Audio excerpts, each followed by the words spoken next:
On the way from the airport, I was picturing a quiet cup of coffee at my parents' kitchen table.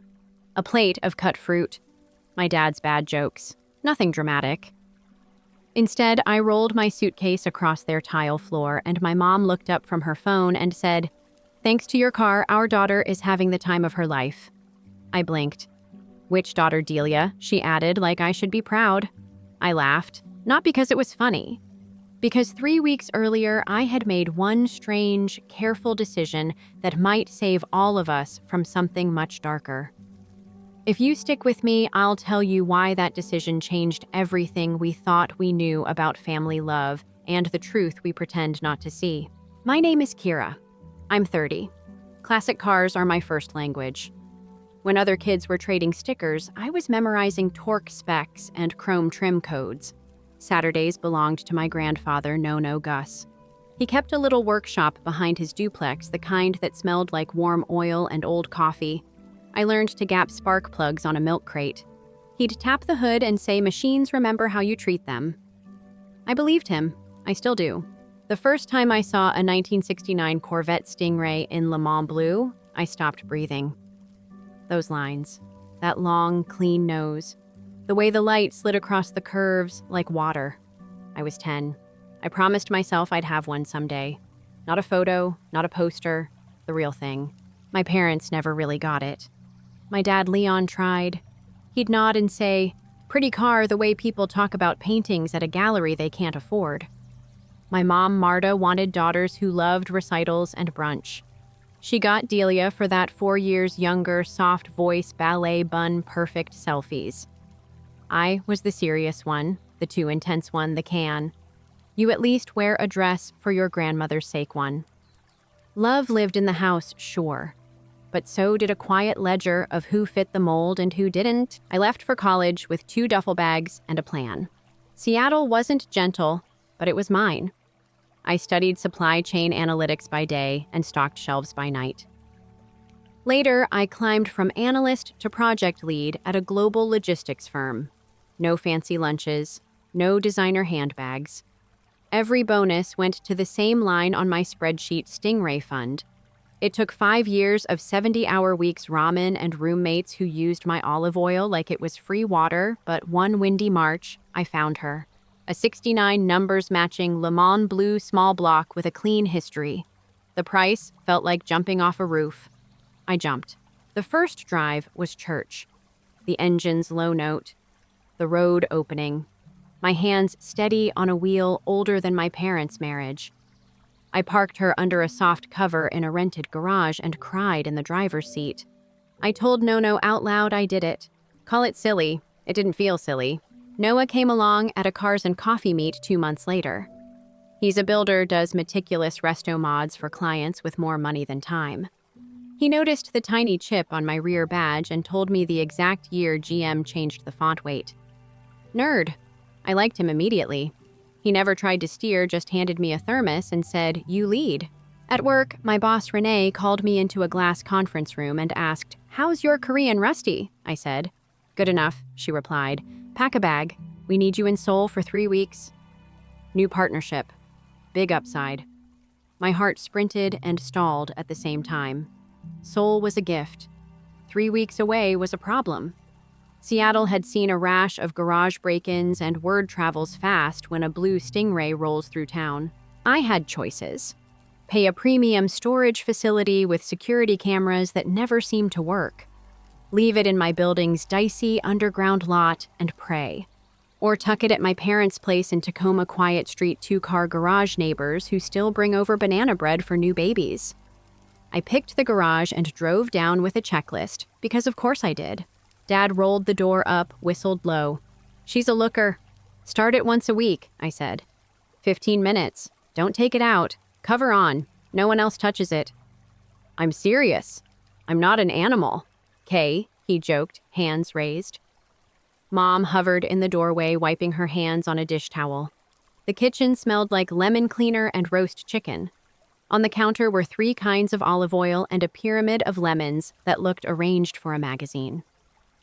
"Are you staying for dinner?" she asked. I stayed. I always stay. Delia swept in halfway through all perfume and stories. My friends booked a Greek islands cruise, she announced. I need out. Work is toxic. If I don't go, I'll lose my mind. Mom tisked. You've been so stressed, baby. Maybe we can help with the deposit. I sipped water. Delia didn't ask if she could afford it. She asked how we could. That's our family math. I folded my napkin and tried not to say the thing racing up my throat. Later, Noah and I made our own plan on the phone. We'll swap, he said. I'll bring my replica down. Your parents won't know, and no one else will either. Yours goes in my shop. Climate-controlled, cameras, motion sensors. I'll baby her. Are you sure I trust me, he said. And I trust you. It wasn't romantic. It was smart.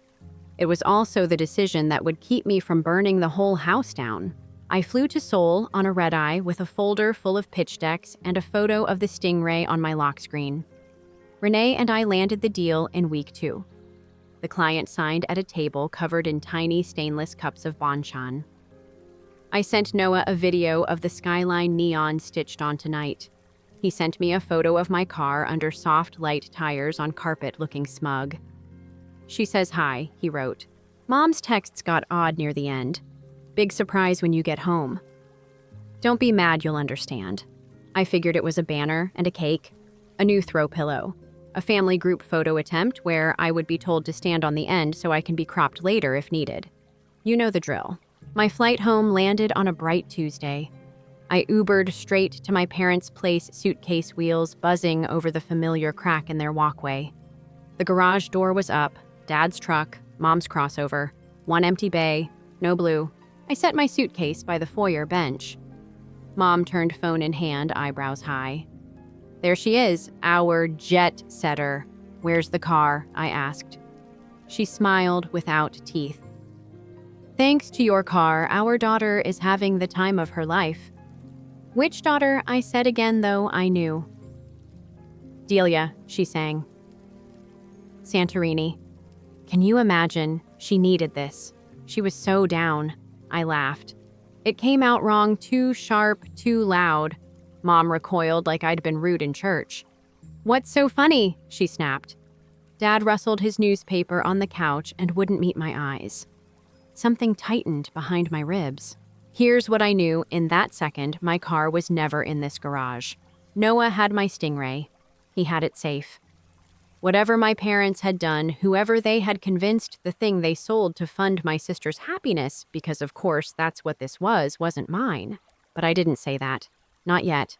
I looked at the lemon pyramid on the counter, at the immaculate floor, at my father's knuckles white around the sports section, at my mother's chin lifting to meet a fight she thought she could win.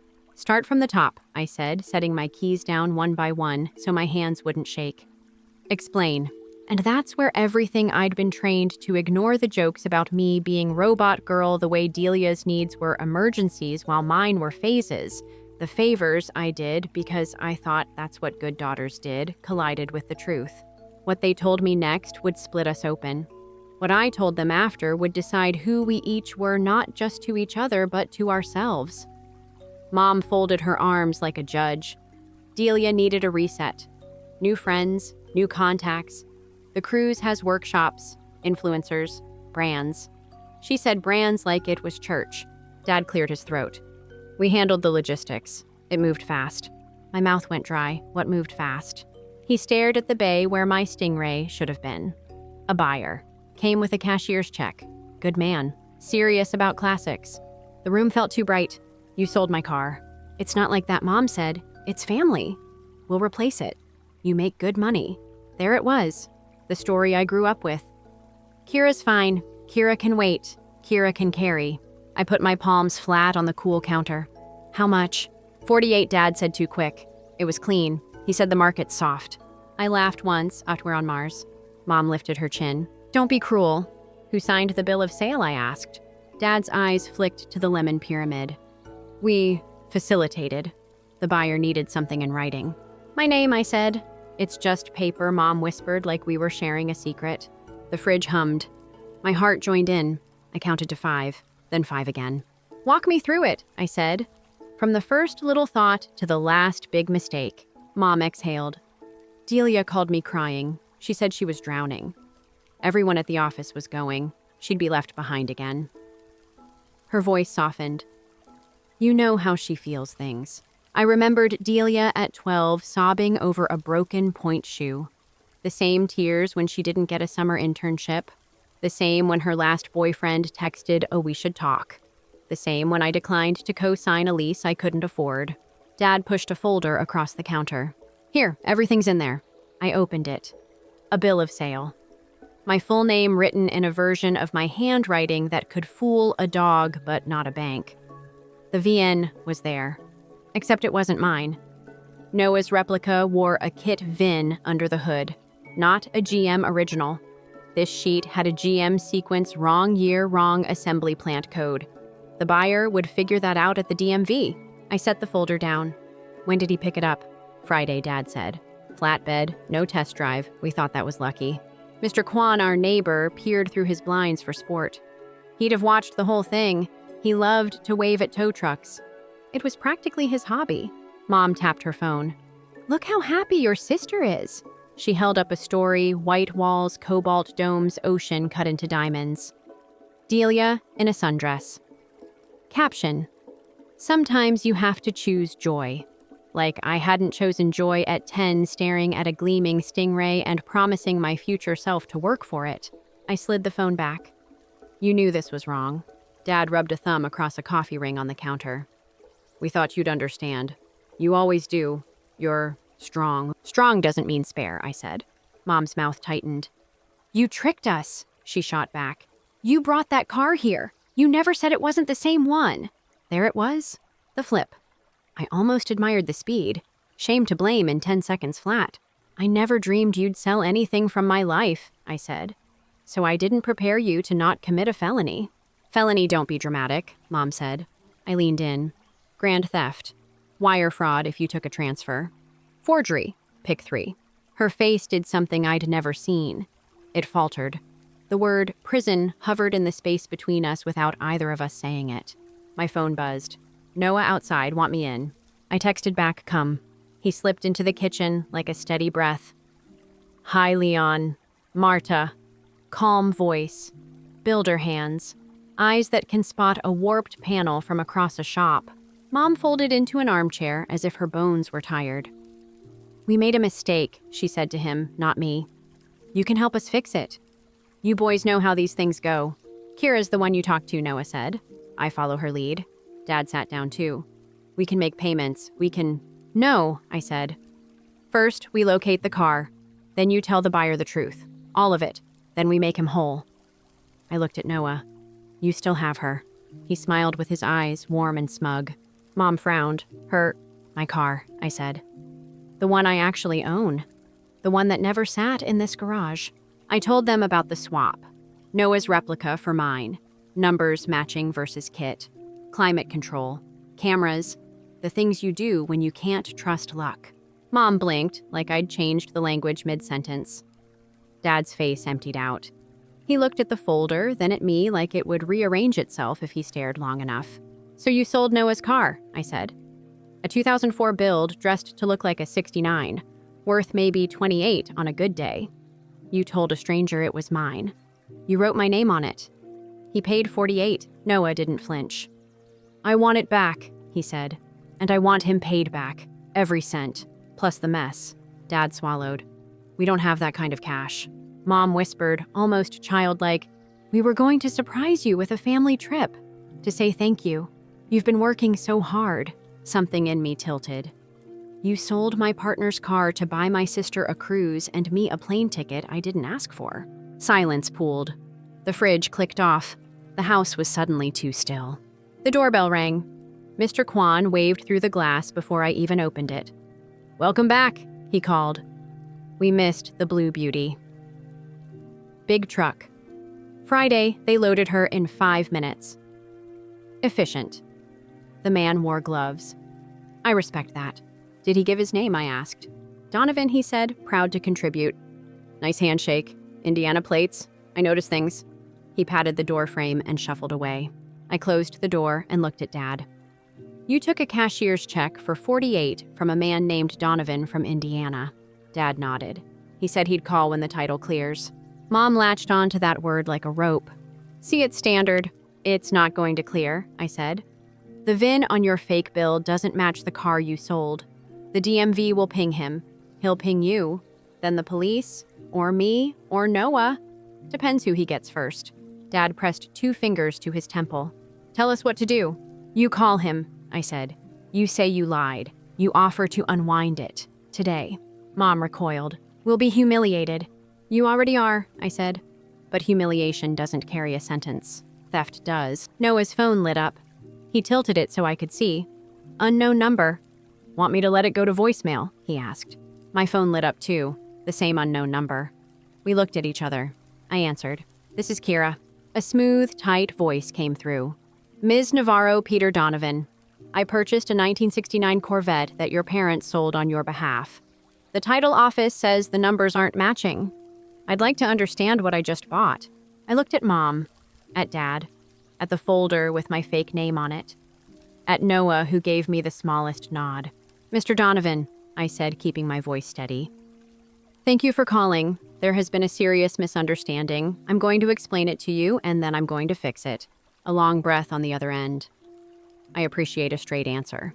You'll get one, I said. Can you meet us halfway tomorrow? We'll come with documents, a plan, and proof. Where he asked. I named a coffee shop off the interstate. Neutral ground, bright lights, cameras. He agreed. We hung up. Dad's shoulders slumped as if someone had cut the strings that held him standing. Mom pressed her palms together like a prayer she'd never learned to say. Noah leaned against the counter, eyes on me. You sure? He asked softly. I'm sure, I said. We're going to make it right. Then we're going to decide what family means when love stops being an excuse. Mom flinched, but she didn't argue. I gathered the forged bill, the envelope with the bank stamp, a notepad. I wrote a list called a lawyer draft, a statement. Ask Donovan for his expenses. Pull the replica's build docs, check the shop cameras. My handwriting was calm. My hands weren't. I looked at the empty bay one last time. Cool concrete, dust where a tire once sat. Small things tell the truth. Tomorrow, I said to no one and to everyone, we face it. I didn't sleep. I lay on Noah's sofa and counted the little squeaks the building made when the heat kicked on. At 4, I gave up and made coffee strong enough to stand a spoon. Noah patted in hair a mess, eyes soft. You don't have to carry this alone, he said. I'm not, I said, but I'm going to drive. By 8, we had a plan. I called a lawyer I knew from a charity board, Asha Patel. Calm voice, razor mind. I gave her the facts without dressing them up. She didn't gasp. She didn't scold. She asked for documents, then gave me a list. 3 priorities, she said. Protect yourself. Make the buyer whole. Minimize criminal exposure for your parents, even if that's not your job, it's your choice. Meet on neutral ground. Don't promise what you can't deliver. Get everything in writing. Can you come? I asked. I can't appear without a formal engagement, she said. But I'll be on standby. Text me if it tilts. I texted her the forged bill, the fake VIN, the bank stamp. She sent back a short reply. Unwind it cleanly. 48 plus all expenses plus a written acknowledgement from your parents. Non-admission of criminal liability, but full responsibility for the transaction. And a deadline. Noah loaded a folder with the replica's build sheets and photos from his shop. He printed time-stamped images of my real Stingray under his cameras. The shots looked like mugshots. Date in the corner, my car in soft light blameless. We drove my daily sedan, not the Corvette. The highway stretched flat and gray under a winter sky. My palms sweated anyway. I wiped them on my jeans. Noah reached over and turned the air from hot to cool. You called your parents? He asked. I texted. Be on time, tell the truth. He nodded. We didn't talk after that. The road hummed. I counted mile markers. The coffee shop sat off an exit with a gas station and a tire place. Neutral ground, bright windows, cameras over every register. Noah parked where we could see the door. Peter Donovan arrived first. Mid-50s, utility jacket. Hands of a man who changes his own oil. He scanned the lot before he came in. He found us with a look that took my measure and Noah's in one pass. Ms. Navarro, he said. Mr. Fraser. Mr. Donovan, I said, standing. Thank you for meeting us. He didn't shake my hand. I didn't blame him. My parents were 5 minutes late. Of course they were. Mom wore her good coat like armor. Dad looked like he had aged 10 years since yesterday. They slid into the booth. The table wobbled. No one fixed it. I started. Mr. Donovan, thank you again. Here's the truth. The car you bought is a replica built in 2004. It is not the numbers matching 69 described on that bill of sale. That document carries my forged signature and an incorrect VIN. I did not authorize the sale. The car belongs to Noah. He did not authorize the sale either. He looked at my parents, then at the papers in my hands. I suspected something when the DMV flagged the number he said. But this is worse. It is, I said. And we're here to make it right. Dad cleared his throat and tried for a sentence. We made a terrible. Don't Peter cut in eyes on Dad. Don't call it a mistake. A mistake is a wrong turn. You sold me a car you didn't own. Mom flinched. She looked down at her hands. The polish on her nails was chipped. I'd never seen that. Noah laid out the build photos, the kit documents, and the replica's engine number. This is what you have, he said. He slid over a print of my car under lights. This is what you were told you bought. 2 different beasts. Peter studied the pages. He took his time. He didn't speak until he was done. So, what now? I glanced at my parents. They stayed silent. Good. We propose a rescission, I said. Full unwind. You return the car. You receive a wire for $48,000 plus every expense you've incurred and a reasonable inconvenience fee. We'll also cover transport both ways. You won't lose a cent.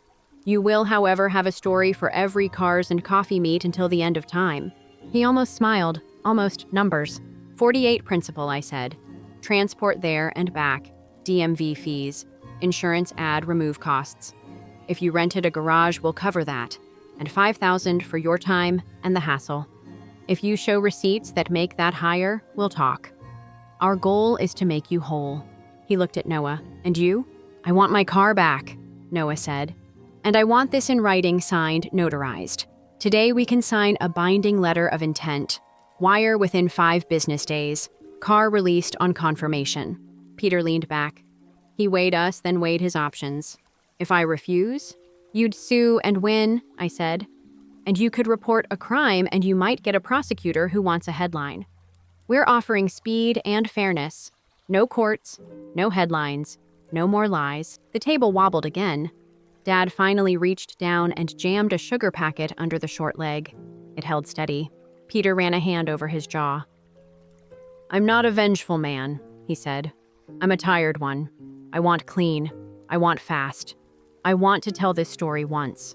Then we're aligned, I said. He pointed at my parents. And you too. Mom's voice was small. We'll do what our daughter says. Our daughter, I repeated. The words tasted odd. Good. Then you'll sign a statement acknowledging you conducted the sale, that I did not authorize it, and that Mr. Donovan is to be repaid in full by a specific date. You'll also sign a separate agreement with Noah acknowledging the unauthorized transfer and promising never to act in either of our names again. Asha, our lawyer, is drafting both. We'll get them notarized at the UPS store next door. Mom shut her eyes. Leon. Dad nodded. Okay. We moved. It felt like a small military operation. Asha emailed the drafts. I read every paragraph. Noah read them again. Peter asked 2 sharp questions and got sharper answers. We changed a date. We added a line about transport insurance. We walked to the UPS store as a unit. The notary, a woman with bright pink reading glasses, kept her face impassive while we signed and stamped. Back at the coffee shop, Peter stood to leave. I'll expect a wire confirmation by Friday, he said. If it's not there, I make calls. It will be there, I said. He paused. I hate this happened. I don't hate that you faced it.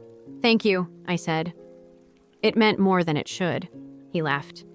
The bell over the door jingled like this was just any Tuesday. We sat in the silence he left behind. The espresso machine hissed. Someone laughed at a corner table. Life kept moving. Hours felt stuck. Money, Dad said, like the word might summon it. We don't have it. That isn't my problem to solve, I said. Then I softened because I am not stone. But here are options. Equity loan. Sell investments. Ask Aunt Rosa to buy back the rental you never should have co-signed for. Return the kitchen appliances you bought on credit to impress people who don't cook. And you call Delia. Mom bristled. Leave your sister out of this. She's the beneficiary, I said. She's in. She can sell the watch she couldn't afford. She can return the designer luggage she bought for a week at sea. She can cash out the rainy day fund you bankrolled. Dad rubbed his eyes. We'll call the bank today. Do it now, I said, in front of me. They did. Dad's voice went formal as he asked about a home equity line. Mom called her credit union about a personal loan. They set appointments. They wrote down a list of things to sell. My chest unclenched half an inch. Noah squeezed my knee under the table. It grounded me. Mom looked at me over her phone. Kira, can we ask you not to press charges? We're scared. I watched her. I could have said many things. I picked the one that was true. You're not afraid of prison. You're afraid of being seen as people who did this. You did this. Own it. Fix it. Then we'll talk about the rest. She went quiet.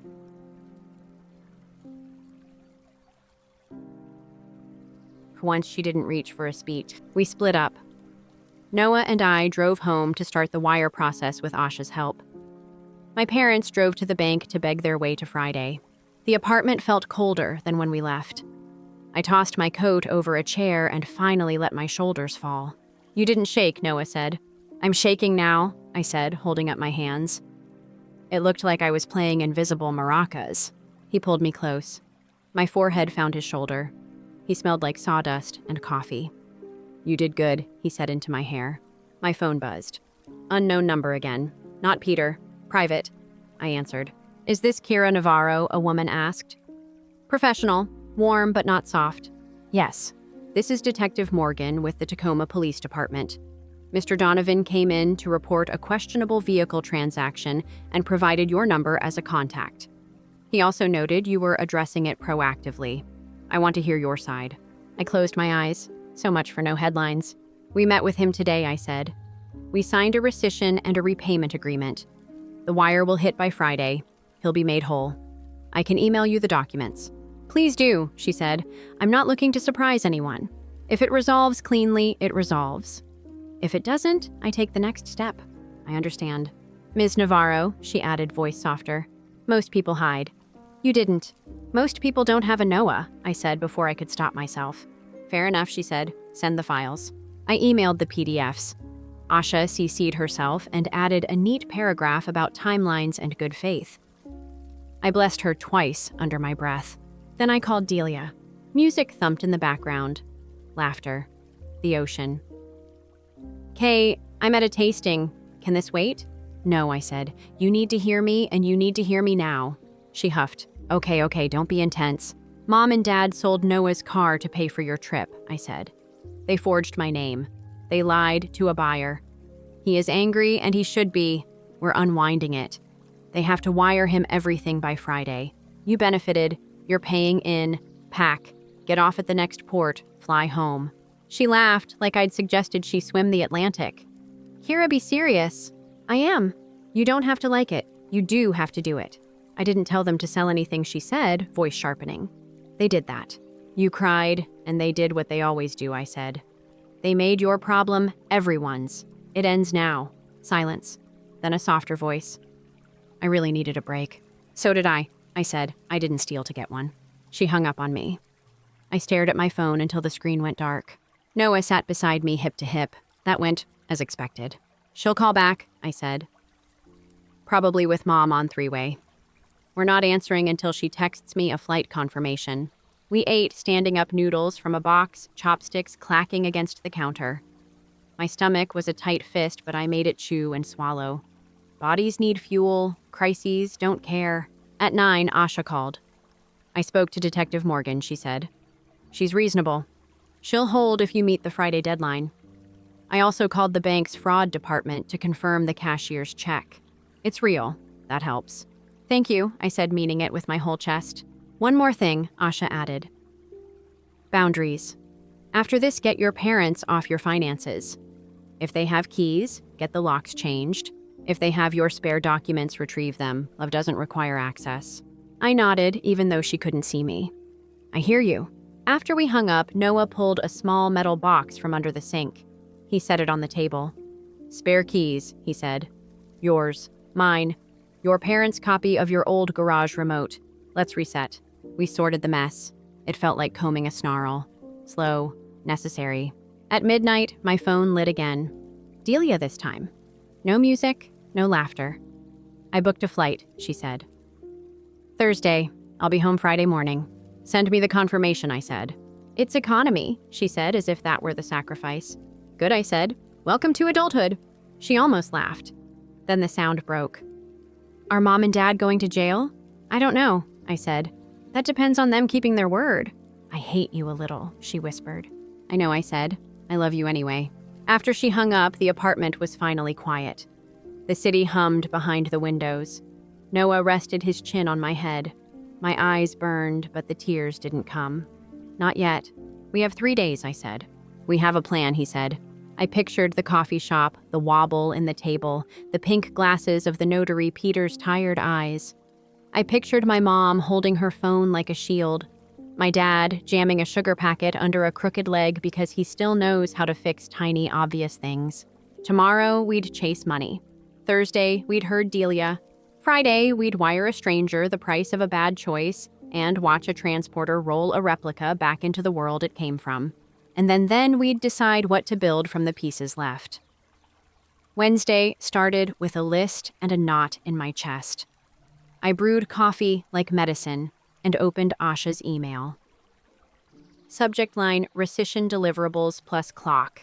Inside 3 bullets and a countdown. Wire to Peter Donovan by Friday 3 p.m. Amount $48,000 principal plus $1.26 documented fees, $5,000 inconvenience, just 54 days. Signed acknowledgments already on file. The number sat there heavy and exact, no wiggle.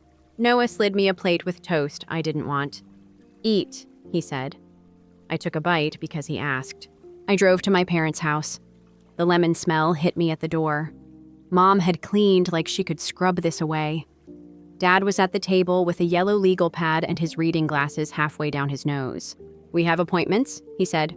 Credit union at 9, bank at 10:15. Good, I said. We'll go together. He blinked at the we, then nodded. Mom put on lipstick in the hall mirror with shaking hands. The tube clicked shut like a period. At the credit union, the loan officer smiled an apology that didn't reach her eyes. A home equity line can be approved quickly, she said, but funding takes 5 to 7 business days. We don't have 5 to 7, I said. She tilted her head. You could try a secured personal loan, smaller limit, higher rate, funds today. Her tone said, if you qualify. They didn't qualify for enough. Max $20,000. A drop in the bucket, but still a drop. We took it. At the bank, the branch manager reviewed their accounts. His voice stayed neutral. His eyes didn't. Your credit card balances are high, he said. Multiple recent purchases. He turned the screen toward Dad. Travel, jewelry, appliances. It was all there in neat lines. Mom folded her arms over her purse. Is this necessary? It is if you want short-term credit, he said. You've been living like cash is a rumor. Dad signed for a $10,000 personal loan. The rate made my teeth hurt. It funded in an hour. We left with $30,000 we didn't have yesterday and needed $24.26 more. We'll sell the new range, Dad said in the parking lot. It's still in the crate. Listed, I said. Today? Not for show, for cash. Mom flinched. That range was my dream. My car was mine, I said. Dreams can be resold. At the jeweler, the buyer weighed her bracelets and rings. The ones she wore to weddings. The ones she showed at holidays. He named a number that made her blink fast. That's barely half, she whispered. It's the market, he said. Sentiment isn't currency. She signed. The money hid in 48 hours. Not fast enough. We drove to a big box store with a receipt for designer luggage Delia had purchased on their card. It went back over Mom's tight smile. The cashier scanned the tags and looked at us the way a stranger looks at a private argument. What about Aunt Rosa? I asked in the parking lot. Sell her back the rental you co-signed. You never should have been on that mortgage. Mom pinched the bridge of her nose. Rosa won't help me. She'll help me, Dad said, surprising us both. He called. He told the truth. No flourishes, no soft edges. He listened. He said thank you twice. Then he hung up. "She'll buy it back," he said. "Close on Friday morning. We'll net 11 after fees." We had $41,000 on paper and a plan for another $11,000 that might be late by minutes. I felt time like weight. On the drive home, my phone lit up with Detective Morgan. "Ms. Navarro," she said. "Just checking in?" "We're moving," I said. "Half today, the rest Friday." "Keep receipts," she said. "If the wire misses, we pivot." "We won't miss," I said, because I needed to hear it out loud. Back at the house, I asked for the folder with keepsakes. Mom hesitated. I waited. She brought it. Inside my birth certificate, old report cards, postcard stacks, and a ribbon. And a legal pad with my signature traced over and over. The page had practice lines like a child learning cursive. The K big, then small, then slanted. My throat went dry. "Who did this?" I asked. Dad stared at the pad. He didn't look at me. "I did," he said. The room got very quiet. Outside, a lawnmower coughed to life. Somewhere, a dog barked. Mundane noises like the world refusing to notice a small earthquake. "I thought I could get it right," he said. "I was wrong." Mom stepped toward me. "Kira." "Don't," I said. "No story. It's a fact. It's in ink." Dad put both hands on the table. "I'm sorry. No excuses." It didn't fix anything, but it was real. My phone buzzed Delia a boarding pass for Thursday night. Economy, middle seat. I sent her the number $2,000 due by Friday noon. "Fine," she replied. Noah met me with takeout and a spreadsheet. We totaled the haul, $20K plus $10K plus expected $11K plus $2K plus whatever we got for the range. At 10 p.m., a small restaurant offered cash if we helped load it. We strapped it to a trailer. The owner counted 20s. Less than retail enough to matter. Thursday morning, Aunt Rosa called. "I wired 11, she said. "For you, not your mother." By noon, the jeweler pushed payment early as a favor. On paper, $54,126 in hand, $52,300. Delia's $2,000 was late flight delay, locked banking app. "Walk into a branch," I texted. At 3 p.m., Dad and I sat with the bank manager. The wire pinged compliance. I took the phone. "This repays a defrauded buyer," I said. "I'm his representative and their daughter. Push it through. Approved." Peter Donovan texted wire landed. Transporter booked. Outside, the sky stayed stubbornly blue. In the driveway, Mom waited. "Did it go?" "It went." "Delia lands at 9, she added. "She owes $2,000. "I know," she said. No fight left. Detective Morgan called Peter, confirmed he was whole. She'd close it as civil. The next morning, at my parents' table, Delia handed me a cashier's check for $2,000. Morgan recorded brief statements, no drama, and closed her folder. The transporter arrived. Peter came too. The blue replica rolled down clean and unharmed. "We're square," he said. He looked at my parents. "Don't do this again." The driver gave Noah the keys. He put them in my palm. "Wait, return." Inside we wrote "Agreement for the Living," Asha's phrase, and signed it, notarized. "Access all keys and fobs back. Money, they fill the hole. No secret cards. I'm not a cosigner. Transparency, send photos of any purchase over $100 for 6 months. Therapy 8, family and individual sessions. Property, if it isn't yours, don't touch it. Consequences, break this, and I press charges. Later, we added 7 respect, 8 repair. They initialed every line. The UPS clerk stamped the pages. Mom labeled the key hooks, ask first. Dad handed me Nono's worn wrench. Love with receipts. Weeks turned into routines, ledgers, loan payments, small okays, fewer apologies, real checks. Slips happened. We named them and reset. The kitchen's range gap wore a plywood cover and tulips making do not pretending. At dawn, I drove the Stingray along the lake, no music windows cracked. Machines remember how you treat them. People do too. Here's what I know now. No is a fence, not a weapon. Love without boundaries is a blank check. Family without consent is a crowd. We're not fixed. We're aligned. The car is home. And this time, nobody else drives.